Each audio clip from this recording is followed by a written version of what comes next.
Welcome to the Inspiring Illustrations channel. The story of Joshua. Who was Joshua in the Bible? The successor of Moses. Joshua, son of Nun, was the successor of Moses in leading the people of Israel and played a crucial role in the conquest of the Promised Land. He is remembered for his courage, faithfulness to God, and obedience to his commandments. Joshua served as Moses' assistant, learning to wait on the Lord and be a faithful worshiper. Additionally, he was one of the 12 spies sent to explore the land of Canaan. His story is recorded in the book of Joshua, the 6th book of the Old Testament. In this video, we will dive into the fascinating story of Joshua, exploring everything the Bible reveals about this extraordinary leader of the people of Israel. We will examine his journey from beginning to end, uncovering the challenges he faced and the lessons we can learn from his life. But before we proceed, I would like to extend a special invitation to new viewers. Don't forget to subscribe to our channel and activate notifications. This way, you won't miss any of our Bible studies. The story of Joshua begins long before he became the leader of Israel. In fact, we first encounter him in the book of Exodus, where he is introduced as a young assistant to Moses. But let's start at the beginning. Joshua was born in the tribe of Ephraim, one of the 12 tribes of Israel. His father's name was Nun. Interestingly, Joshua was not always called Joshua. His original name was Hosea, which means salvation. It was Moses who changed his name to Joshua, which translates to God is salvation. This alteration is recorded in the book of Numbers, chapter 13, verse 16. This name change was significant, foreshadowing the crucial role Joshua would play in God's plan for his people. As we see in the book of Exodus, chapter 17, verses 8 to 13, Joshua's first significant appearance in the scriptures is as a military leader. Moses appointed him to lead the Israelite army against the Amalekites. This battle demonstrated not only Joshua's military prowess, but also the power of prayer and unity among God's people. As long as Moses kept his hands raised, with the support of Aaron and Hur, Joshua and the Israelites prevailed. But Joshua was not just a warrior. He was also a devout servant of God and a close companion of Moses. In the book of Exodus, chapter 33, verse 11, we read, "The Lord would speak to Moses face to face, as one speaks to a friend." Then Moses would return to the camp, but his young aide Joshua, son of Nun, did not leave the tent. This verse gives us a glimpse into Joshua's deep spiritual life and his desire to be in God's presence. A decisive moment in Joshua's life came when he was chosen as one of the 12 spies sent to explore the Promised Land. While 10 of the spies returned with a discouraging report, only Joshua and Caleb maintained their faith in God's promise. In the book of Numbers, chapter 14, verses 6 to 9, we see his courageous declaration. Joshua son of Nun and Caleb son of Jephunneh, who were among those who had explored the land, tore their clothes and said to the entire Israelite assembly, "The land we passed through and explored is exceedingly good. If the Lord is pleased with us, He will lead us into that land, a land flowing with milk and honey, and will give it to us. Only do not rebel against the Lord. And do not be afraid of the people of the land, because we will devour them. Their protection is gone, but the Lord is with us. Do not be afraid of them." This unwavering faith would define Joshua's leadership in the years to come. Joshua, chapter 1. After the death of Moses, the servant of the Lord said to Joshua son of Nun, Moses' aide, "Moses my servant is dead. Now then you and all these people, get ready to cross the Jordan River into the land I am about to give to them, to the Israelites. I will give you every place where you set your foot, as I promised Moses. Your territory will extend from the desert to Lebanon, and from the great river the Euphrates, all the Hittite country, to the Mediterranean Sea in the west. No one will be able to stand against you all the days of your life. As I was with Moses, so I will be with you. I will never leave you nor forsake you. Joshua assumes leadership after Moses. Be strong and courageous, because you will lead these people to inherit the land I swore to their ancestors to give them. Be strong and very courageous. Be careful to obey all the law my servant Moses gave you. Do not turn from it to the right or to the left, that you may be successful wherever you go. Keep this book of the law always on your lips. Meditate on it day and night, so that you may be careful to do everything written in it. Then you will be prosperous and successful. Have I not commanded you?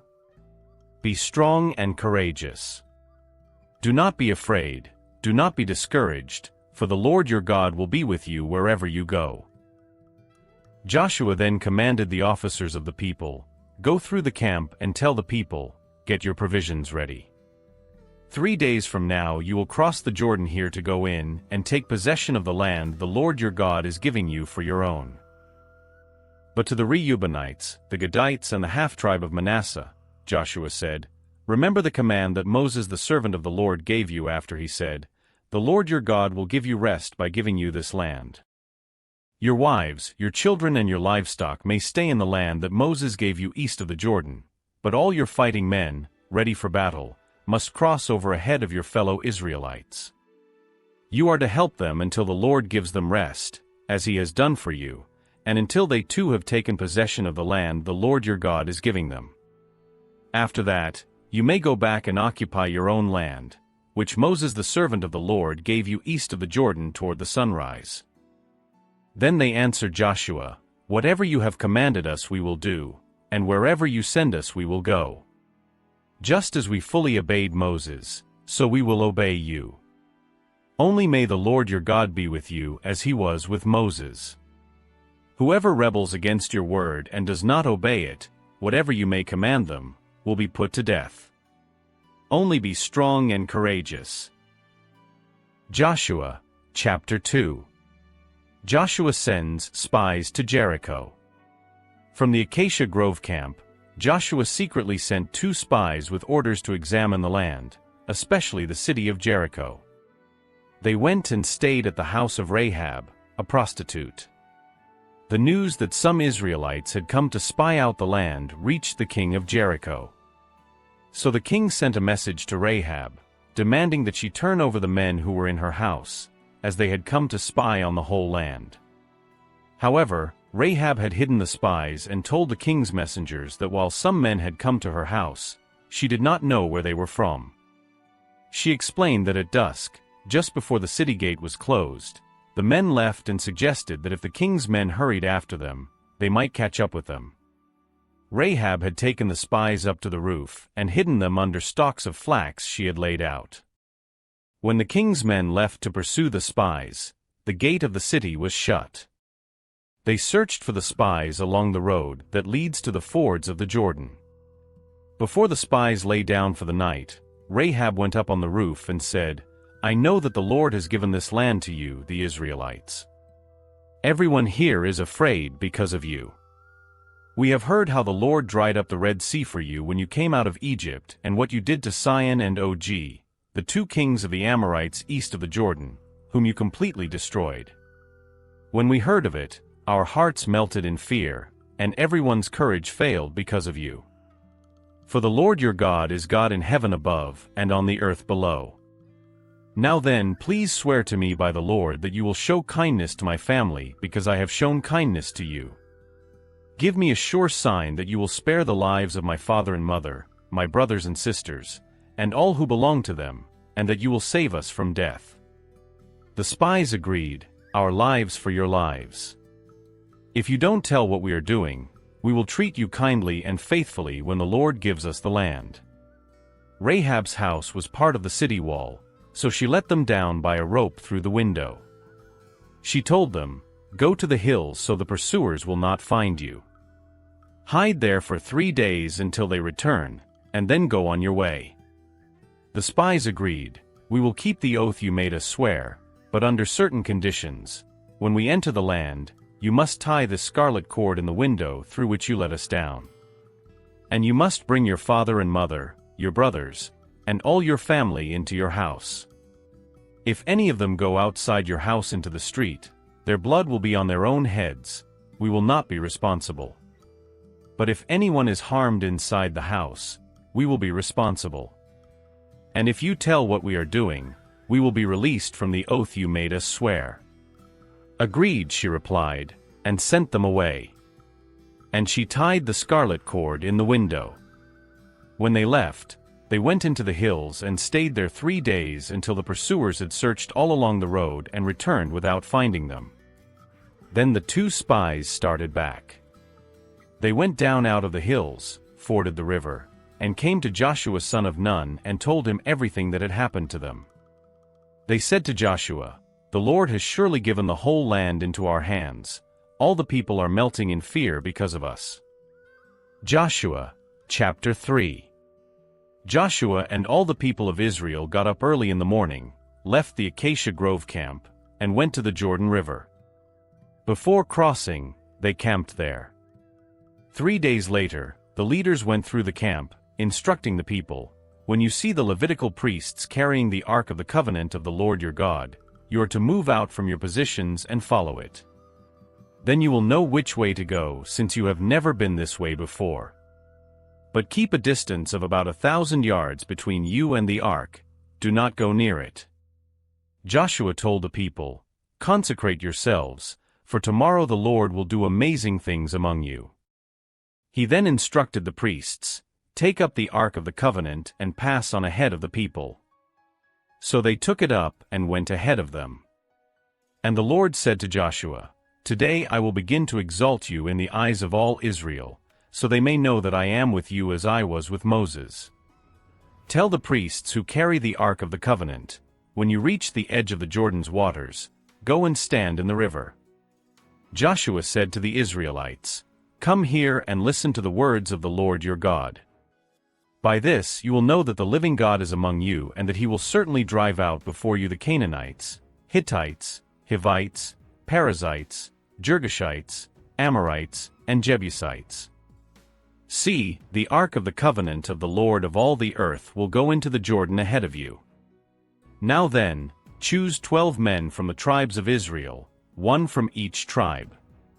And as soon as the priests who carry the Ark of the Lord of all the earth, set foot in the Jordan, its waters flowing downstream will be cut off and stand up in a heap." It was the harvest season, and the Jordan was at flood stage. Yet as soon as the priests who carried the ark reached the Jordan and their feet touched the water's edge, the water from upstream stopped flowing.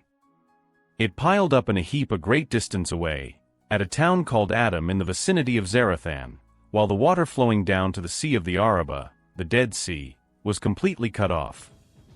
So the people crossed over opposite Jericho.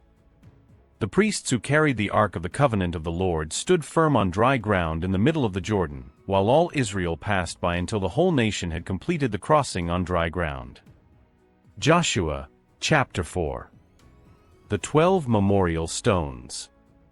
When all the people of Israel finished crossing the Jordan River, the Lord spoke to Joshua, "Choose 12 men, 1 from each tribe, and command them to take 12 stones from the middle of the Jordan, from the place where the priests stood. Carry these stones and place them where you camp tonight." Joshua then called the 12 men he had chosen and said, "Go ahead of the Ark of the Covenant of the Lord your God and go to the middle of the Jordan. Each of you should take a stone on his shoulder, 1 for each tribe of Israel. These stones will serve as a memorial to the people, reminding them of the works of the Lord. In the future, when your children ask the meaning of these stones, you will explain that the waters of the Jordan stopped flowing on the day the Ark of the Covenant crossed the river. These stones will make the people of Israel always remember this event." The men did as Joshua commanded. As the Lord had instructed, they took 12 stones from the middle of the Jordan, 1 for each tribe of Israel, and carried them to the camp. Joshua also placed 12 stones in the middle of the Jordan, at the spot where the priests who carried the ark had stood. These stones are there to this day. The priests stood in the middle of the Jordan until everything the Lord had commanded Joshua to speak to the people had been completed. Then the people hurried and crossed the river. When everyone had crossed, the Ark of the Covenant and the priests also crossed and stood in front of the people. The men of the tribes of Reuben, Gad, and East Manasseh crossed ahead of the rest of the people, ready for battle, as Moses had instructed. About 40,000 men prepared for war marched before the Lord toward the plains of Jericho. That day, the Lord made all the people of Israel recognize Joshua as a great leader. Throughout Joshua's life, they respected him just as they had respected Moses. And the Lord said to Joshua. The Lord commanded Joshua to instruct the priests carrying the Ark of the Covenant to come out of the Jordan River. Joshua obeyed. When the priests came out of the Jordan and stepped on dry ground, the river returned to its place and overflowed its banks as before. The people crossed the Jordan on the 10th day of the first month and camped at Gilgal, east of Jericho. There, Joshua set up a monument with the 12 stones taken from the Jordan. And Joshua said to the people of Israel, "When in the future your children ask the meaning of these stones, you will tell them that the people of Israel crossed the Jordan River on dry ground. The Lord your God made the Jordan stop flowing so that you could cross, just as he did with the Red Sea. This way, all the peoples of the earth will know the power of the Lord your God, and you will respect him forever." Joshua, chapter 5. All the Amorite kings west of the Jordan River and all the Canaanite kings along the Mediterranean coast heard that the Lord had dried up the Jordan for the Israelites to cross. With the arrival of the Israelites, they became afraid and lost their courage. The circumcision at Gilgal. The Lord said to Joshua, "Make flint knives and circumcise the Israelites again." So Joshua made flint knives and circumcised the Israelites at Gibeath Haraloth. This was because all the men of military age who had come out of Egypt had died in the wilderness. All the men who came out of Egypt had been circumcised, but those born during the journey through the wilderness had not been. The people of Israel had wandered in the wilderness for 40 years. During this period, all the men of fighting age who had come out of Egypt died because they had disobeyed the Lord. The Lord had said they would not see the good and fertile land he had promised their ancestors. However, the sons who replaced them had not been circumcised on the journey. Joshua circumcised this new generation. The entire nation remained in the camp until all the circumcised had healed. Then the Lord said to Joshua that he had removed the disgrace of Egypt from them. Therefore, that place has been called Gilgal to this day. The Israelites camped at Gilgal on the plains around Jericho and celebrated the Passover on the evening of the 14th day of the first month. The day after the Passover, they ate some of the produce of the land, unleavened bread and roasted grain. From that time on, the manna stopped falling from the sky, and the Israelites began to eat the food of the land of Canaan. The commander of the Lord's army. While Joshua was near Jericho, he saw a man standing in front of him with a drawn sword in his hand. Joshua approached him and asked if he was for them or against them. He replied that he was neither for nor against them but was the commander of the Lord's army. Joshua fell face down to the ground in reverence and asked what he should do. The commander of the Lord's army instructed Joshua to take off his sandals, because the place where he was standing was holy. Joshua did so. Joshua, chapter 6. The fall of Jericho.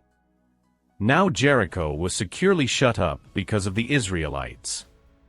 No one went out and no one came in.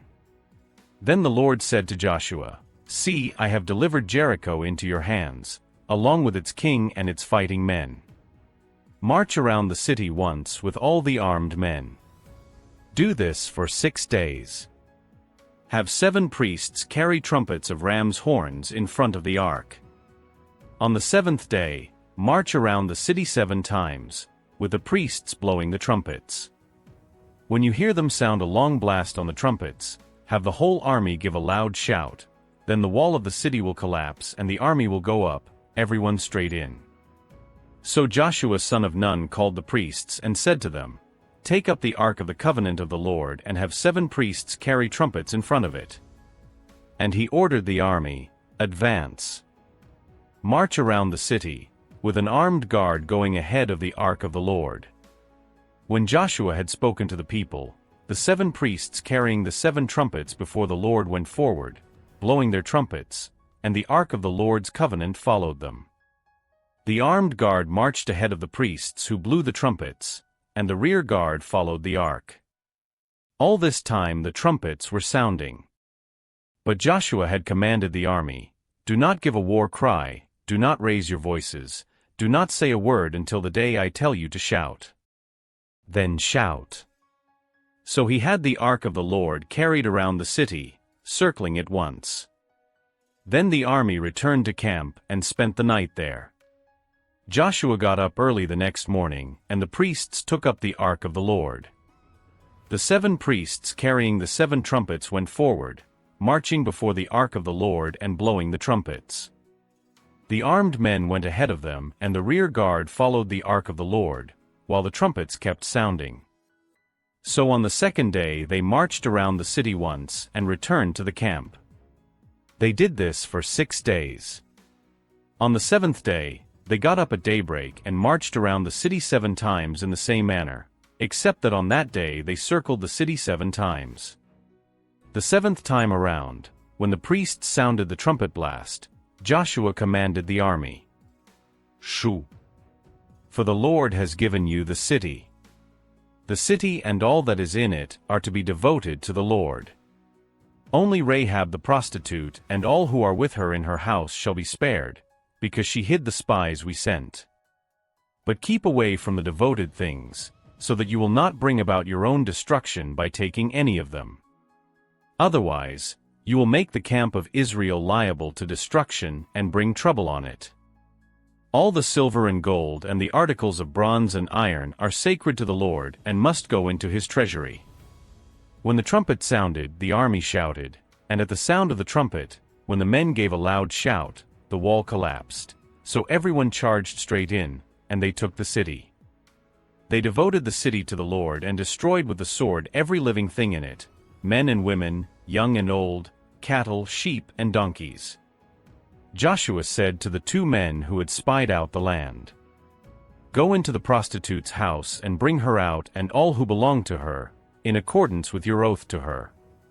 So the young men who had done the spying went in and brought out Rahab, her father and mother, her brothers and sisters, and all who belonged to her.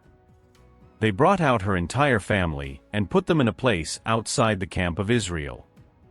Then they burned the whole city and everything in it, but they put the silver and gold and the articles of bronze and iron into the treasury of the Lord's house. But Joshua spared Rahab the prostitute, with her family and all who belonged to her, because she hid the men Joshua had sent as spies to Jericho, and she lives among the Israelites to this day. At that time Joshua pronounced this solemn oath: "Cursed before the Lord is the one who undertakes to rebuild this city Jericho. At the cost of his firstborn son he will lay its foundations, at the cost of his youngest he will set up its gates." So the Lord was with Joshua, and his fame spread throughout the land. Joshua, chapter 7. The Synophachant. The Israelites acted unfaithfully in regard to the devoted things.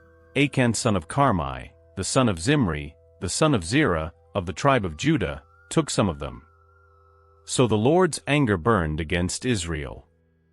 Now Joshua sent men from Jericho to Ai, which is near Beth Aven to the east of Bethel, and told them, "Go up and spy out the region." So the men went up and spied out Ai. When they returned to Joshua, they said, "Not all the army will have to go up against Ai. Send 2,000 or 3,000 men to take it, and do not weary the whole army, for only a few people live there."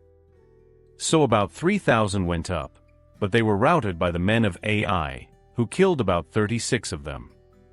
They chased the Israelites from the city gate as far as the stone quarries and struck them down on the slopes. At this the hearts of the people melted in fear and became like water. Then Joshua tore his clothes and fell face down to the ground before the ark of the Lord, remaining there till evening. The elders of Israel did the same and sprinkled dust on their heads. And Joshua said, "Alas, sovereign Lord, why did you ever bring this people across the Jordan to deliver us into the hands of the Amorites to destroy us? If only we had been content to stay on the other side of the Jordan. Pardon your servant, Lord. What can I say, now that Israel has been routed by its enemies? The Canaanites and the other people of the country will hear about this, and they will surround us and wipe out our name from the earth. What then will you do for your own great name?" The Lord said to Joshua, "Stand up. What are you doing down on your face? Israel has sinned, they have violated my covenant, which I commanded them to keep. They have taken some of the devoted things, they have stolen, they have lied, they have put them with their own possessions. That is why the Israelites cannot stand against their enemies. They turn their backs and run because they have been made liable to destruction. I will not be with you anymore unless you destroy whatever among you is devoted to destruction. Go, consecrate the people. Tell them, consecrate yourselves in preparation for tomorrow, for this is what the Lord, the God of Israel, says, there are devoted things among you, Israel. You cannot stand against your enemies until you remove them. In the morning, present yourselves tribe by tribe. The tribe the Lord chooses shall come forward clan by clan, the clan the Lord chooses shall come forward family by family, and the family the Lord chooses shall come forward man by man. Whoever is caught with the devoted things shall be destroyed by fire, along with all that belongs to him. He has violated the covenant of the Lord and has done an outrageous thing in Israel." Early the next morning Joshua had Israel come forward by tribes, and Judah was chosen. The clans of Judah came forward, and the Zerahites were chosen. He had the clan of the Zerahites come forward by families, and Zimri was chosen.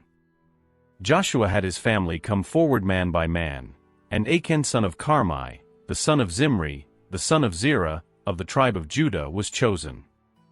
Then Joshua said to Achan, "My son, give glory to the Lord, the God of Israel, and honor him.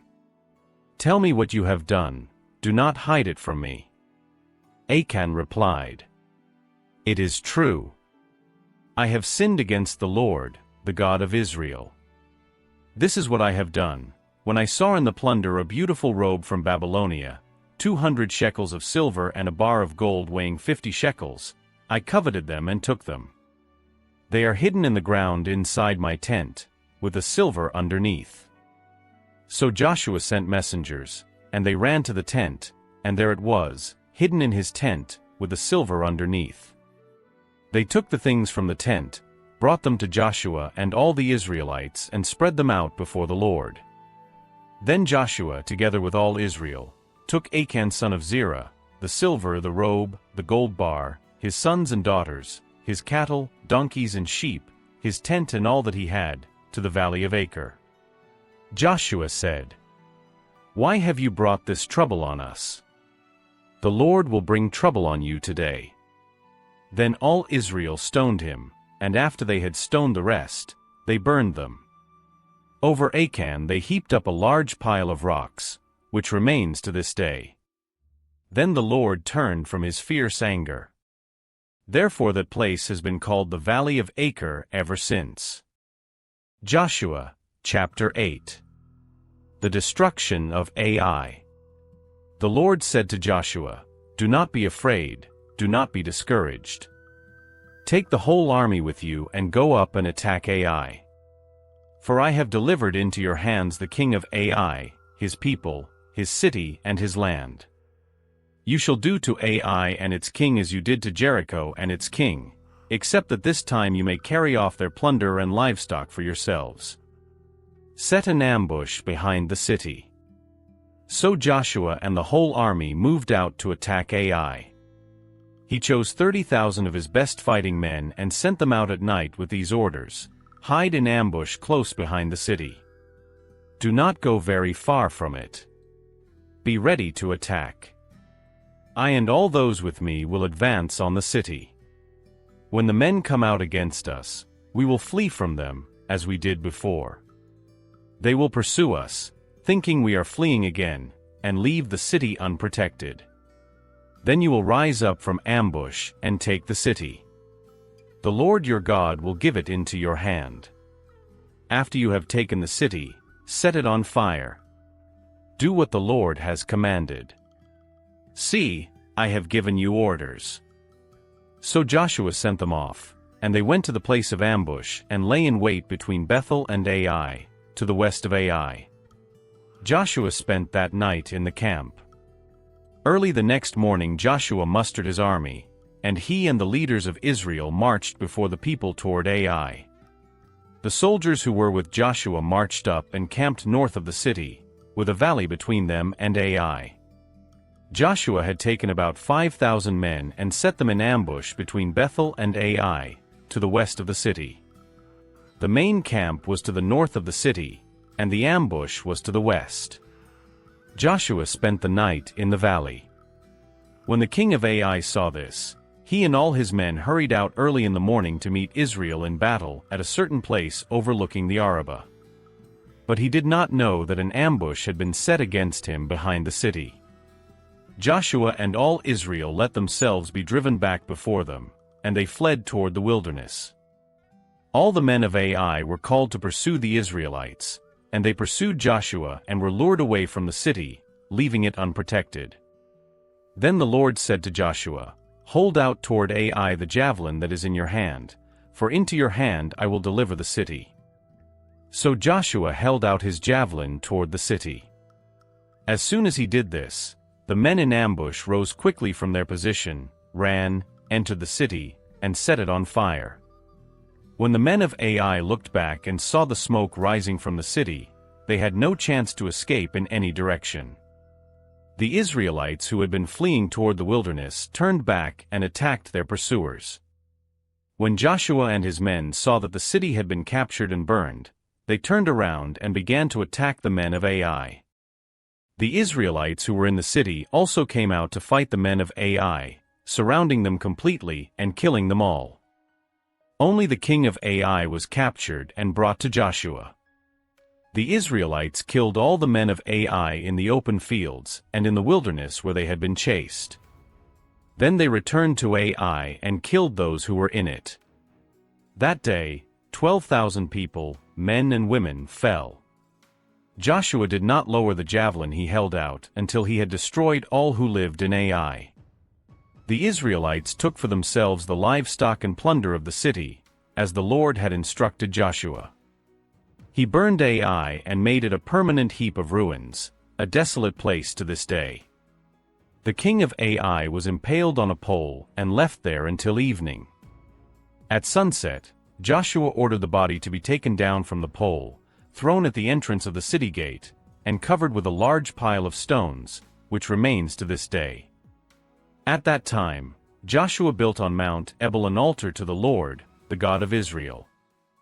He followed the instructions Moses, the servant of the Lord, had given according to what is written in the book of the law of Moses, to build an altar of uncut stones, on which no iron tool had been used. On this altar, they offered burnt offerings and fellowship offerings to the Lord.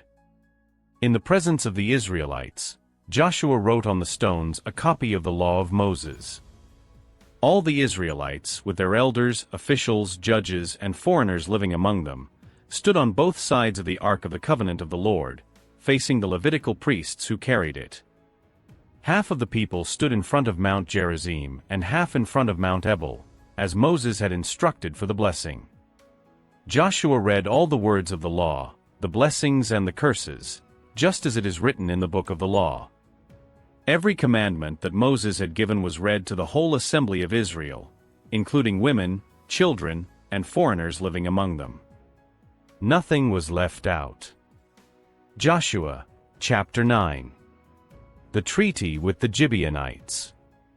When all the kings west of the Jordan heard about these things, those in the hill country, in the western foothills, and along the entire coast of the Mediterranean Sea as far as Lebanon, the kings of the Hittites, Amorites, Canaanites, Perizzites, Hivites, and Jebusites, they came together to wage war against Joshua and Israel. However, when the people of Gibeon heard what Joshua had done to Jericho and Ai, they resorted to deception. They collected provisions and loaded their donkeys with worn-out sacks and old wineskins, cracked and mended. They put on worn-out sandals and old clothes. All the bread of their food supply was dry and moldy. Then they went to Joshua in the camp at Gilgal and said to him and the Israelites, "We have come from a distant country, make a treaty with us." The Israelites said to the Hivites, "Perhaps you live near us. How can we make a treaty with you?" "We are your servants," they said to Joshua. But Joshua asked, "Who are you and where do you come from?" They answered, "Your servants have come from a very distant country because of the fame of the Lord your God. For we have heard reports of him, all that he did in Egypt and all that he did to the 2 kings of the Amorites east of the Jordan, Sihon king of Heshbon and Og king of Bashan, who reigned in Ashtaroth. And our elders and all those living in our country said to us, 'Take provisions for the journey, go and meet them and say to them, "We are your servants, make a treaty with us." This bread of ours was warm when we packed it at home, but now see how dry and moldy it is. And these wineskins that we filled were new, but see how cracked they are. And our clothes and sandals are worn out by the very long journey." The Israelites sampled their provisions, but did not inquire of the Lord. Then Joshua made a treaty with them to let them live, and the leaders of the assembly ratified it by oath. 3 days after they made the treaty with the Gibeonites, the Israelites heard that they were neighbors, living near them. So the Israelites set out and on the 3rd day came to their cities, Gibeon, Kephra, Beeroth, and Kiriath-Jearim. But the Israelites did not attack them, because the leaders of the assembly had sworn an oath to them by the Lord, the God of Israel. The whole assembly grumbled against the leaders, but all the leaders answered, "We have given them our oath by the Lord, the God of Israel, and we cannot touch them now. This is what we will do to them. We will let them live, so that God's wrath will not fall on us for breaking the oath we swore to them. They will become woodcutters and water carriers for the whole assembly." So the leader's promise to them was kept. Then Joshua summoned the Gibeonites and said, "Why did you deceive us by saying, 'We live a long way from you,' while actually you live near us? You are now under a curse. You will never be released from service as woodcutters and water carriers for the house of my God." They answered Joshua, "Your servants were clearly told how the Lord your God had commanded his servant Moses to give you the whole land and to wipe out all its inhabitants from before you. So we feared for our lives because of you, and that is why we did this. We are now in your hands. Do to us whatever seems good and right to you." So Joshua did not spare them from death, but made them woodcutters and water carriers for the community and for the altar of the Lord at the place the Lord would choose. And that is what they are to this day. Joshua, chapter 10. The defeat of the Amorites. Adonizedek, king of Jerusalem, heard that Joshua had taken and completely destroyed Ai, killing its king, and that he had done the same with Jericho and its king. He also heard that the Gibeonites had made a treaty with the Israelites and were living among them. The people of Jerusalem were very afraid because Gibeon was a large city, like one of the royal cities, and larger than Ai, with brave men. Adonizedek sent messengers to Hom, king of Hebron, to Piram, king of Jarmuth, to Japhia, king of Lachish, and to Debir, king of Eglon, with this message: "Come up and help me attack Gibeon, because it has made a treaty with Joshua and the Israelites." Then the 5 Amorite kings, king of Jerusalem, king of Hebron, king of Jarmuth, king of Lachish, and king of Eglon, joined forces. They moved up with all their troops, encamped before Gibeon, and attacked it. The Gibeonites sent word to Joshua at the camp in Gilgal, "Do not abandon your servants. Come quickly and save us. Help us. All the Amorite kings from the hill country have joined forces against us." So Joshua marched up from Gilgal with his entire army, including all the best fighting men. The Lord said to Joshua, "Do not be afraid of them, I have given them into your hand." Not one of them will be able to withstand you."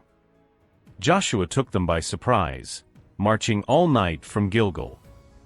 The Lord threw them into confusion before Israel, who defeated them in a great victory at Gibeon. Israel pursued them along the road going up to Beth-horon, and cut them down all the way to Azekah and Makkedah. As they fled before Israel on the road down from Beth-horon to Azekah, the Lord hurled large hailstones down on them, and more of them died from hailstones than were killed by the swords of the Israelites. On the day the Lord gave the Amorites over to Israel, Joshua said to the Lord in the presence of Israel, "Sun, stand still over Gibeon, and moon, over the valley of Ajalon." So the sun stood still, and the moon stopped, till the nation avenged itself on its enemies. As it is written in the book of Jasher, the sun stopped in the middle of the sky and delayed going down about a full day. There has never been a day like it before or since, a day when the Lord listened to a human being. Surely the Lord was fighting for Israel. Then Joshua returned with all Israel to the camp at Gilgal. Now the 5 kings had fled and hidden in the cave at Makkedah. When Joshua was told that the 5 kings had been found hiding in the cave at Makkedah, he said, "Roll large stones up to the mouth of the cave, and post some men there to guard it. But don't stop, pursue your enemies, attack them from the rear. Don't let them enter their cities, for the Lord your God has given them into your hand." So Joshua and the Israelites defeated them completely, but a few survivors managed to reach their fortified cities. The whole army then returned safely to Joshua in the camp at Makkedah. No one uttered a word against the Israelites. Joshua said, "Open the mouth of the cave and bring those 5 kings out to me." So they brought the 5 kings out of the cave, the kings of Jerusalem, Hebron, Jarmuth, Lachish, and Eglon. Joshua summoned all the men of Israel and said to the army commanders who had come with him, "Come here and put your feet on the necks of these kings." So they came forward and placed their feet on their necks. Joshua said to them, "Do not be afraid, do not be discouraged. Be strong and courageous. This is what the Lord will do to all the enemies you are going to fight." Then Joshua struck and killed the kings and hung them on 5 trees, and they were left hanging on the trees until evening. At sunset, Joshua gave the order, and they took them down from the trees and threw them into the cave where they had been hiding. At the mouth of the cave they placed large stones, which are there to this day. Other victories of Joshua. That day Joshua took Makkedah. He put the city and its king to the sword and totally destroyed everyone in it. He left no survivors. And he did to the king of Makkedah as he had done to the king of Jericho. Then Joshua and all Israel with him moved on from Makkedah to Libnah and attacked it. The Lord also gave that city and its king into Israel's hand. The city and everyone in it Joshua put to the sword. He left no survivors there. He did to its king as he had done to the king of Jericho. Then Joshua and all Israel with him moved on from Libnah to Lachish. He took up positions against it and attacked it. The Lord gave Lachish into the hand of Israel, and Joshua took it on the 2nd day.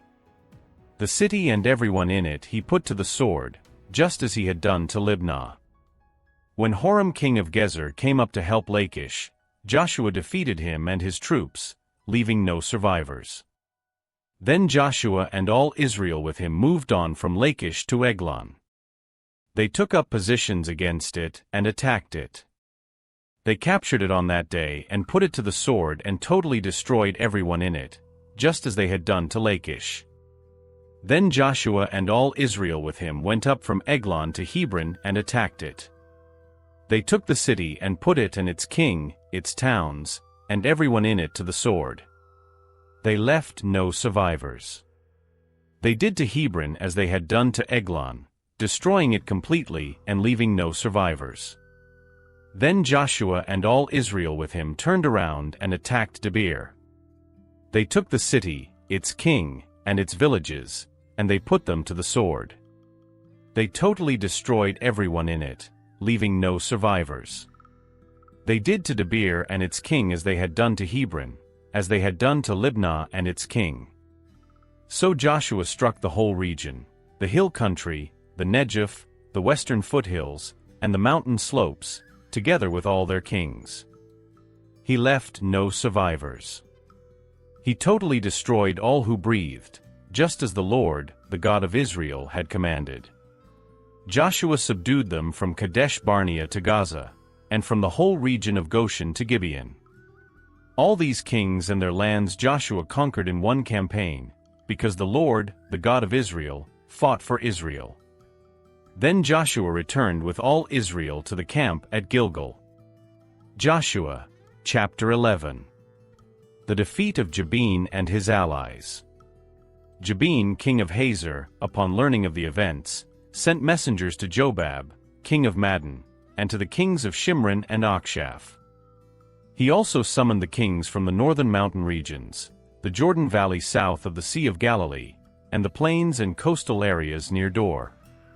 Additionally, he sent messages to the Canaanites on both sides of the Jordan, the Amorites, Hittites, Perizzites, Jebusites in the mountains, and the Hivites living at the foot of Mount Hermon, in the land of Mizpah. All these kings gathered their armies, forming a force as numerous as the grains of sand on the beach, with many horses and chariots.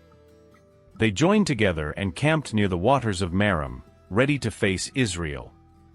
The Lord told Joshua not to fear, for the next day at the same hour, he would deliver all the enemies into Israel's hands. Joshua was to hamstring their horses and burn their chariots. So Joshua and his soldiers attacked by surprise near the waters of Merom, and the Lord gave victory to the Israelites. They pursued the enemies to Sidon, Misrephoth-Maim, and the valley of Mizpah to the east, fighting until they eliminated them all. Joshua followed the Lord's instructions, hamstringing the horses and burning the chariots. Then Joshua returned, captured the city of Hazor, and killed its king, for Hazor was the most powerful of all these cities. The Israelites eliminated all the inhabitants and burned the city. Joshua conquered all these cities and their kings, eliminating everyone as Moses, the Lord's servant, had commanded. However, the Israelites did not burn any of the cities built on ruins, except Hazor, which Joshua burned. They kept all the valuable objects and livestock from these cities, but eliminated all the people, leaving no survivors. The Lord gave these instructions to Moses, who passed them on to Joshua, and Joshua carried out all the Lord's orders. Joshua conquered the entire region, including the hill country of Judah, the Negev, the land of Goshen, the western foothills, the Jordan Valley, as well as the mountainous and coastal areas of Israel. This area extended from Mount Halak, near Seir, to Baal-Gad in the valley of Lebanon, at the foot of Mount Hermon.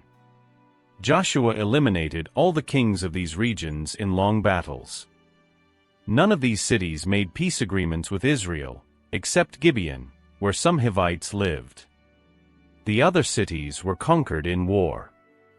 The Lord caused the inhabitants of these cities to insist on fighting against Israel, so that they would be completely destroyed, as the Lord had commanded Moses. At that time, Joshua eliminated the giant Anakites who lived in the mountains of Hebron, Debir, Anab, and throughout the hill country of Judah and Israel. He completely destroyed these peoples and their cities. No Anakites remained in the land of Israel, except for some who continued to live in Gaza, Gath, and Ashdod. As the Lord had commanded Moses, Joshua took the land and distributed it to the Israelites as an inheritance, dividing it among the tribes. And so, the war came to an end. Joshua, chapter 12. The kings defeated by Moses. The people of Israel defeated the kings who lived east of the Jordan River and took their lands, which extended from the Arnon Valley to Mount Hermon. Among the defeated kings, the first was Sihon, king of the Amorites, who ruled in Heshbon. His kingdom began at Aroer, in the Arnon Valley, and extended to the Jabbok River, the border with Ammon, encompassing half of Gilead. On the east side of the Jordan Valley, Sihon's kingdom extended from the Sea of Galilee to Beth Jeshimoth, east of the Dead Sea, and southward to Mount Pisgah. The Israelites also defeated Og, king of Bashan, one of the last of the Rephaim, who resided in Ashtaroth and Edrei. His kingdom included Mount Hermon, Salcah, and all of Bashan, up to the border with the Geshurites and Maccathites, and half of Gilead, up to the lands of Sihon, king of Heshbon. Moses and the people of Israel defeated these kings, and Moses, the servant of the Lord, gave their lands to the tribes of Reuben, Gad, and the eastern half of Manasseh. The kings defeated by Joshua. Joshua and the people of Israel defeated all the kings of the lands west of the Jordan River, from Baal-Gad in the valley of Lebanon to Mount Halak, toward Seir. Joshua divided these lands among the tribes to be their permanent possession.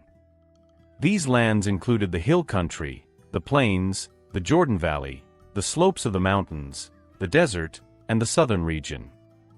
In this land lived the Hittites, Amorites, Canaanites, Perizzites, Hivites, and Jebusites.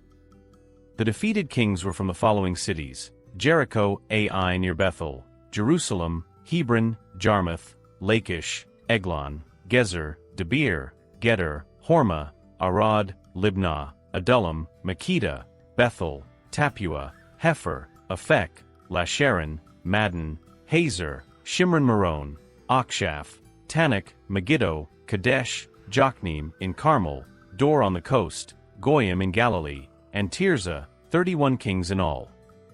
Joshua, chapters 13 to 21. The division of the land among the tribes. The division of the Promised Land among the tribes of Israel is a crucial moment in the history of the Hebrew people. After the conquest of Canaan, led by Joshua, God commands that the land be distributed among the 12 tribes of Israel as an inheritance. Key points. 2.5 tribes, Reuben, Gad, and half of Manasseh, had already received their inheritance east of the Jordan River during the time of Moses. Joshua, with the help of the priest Eleazar and the tribal leaders, oversees the distribution of the remaining land. The division is done by lot, reflecting the divine will in the allocation of territories.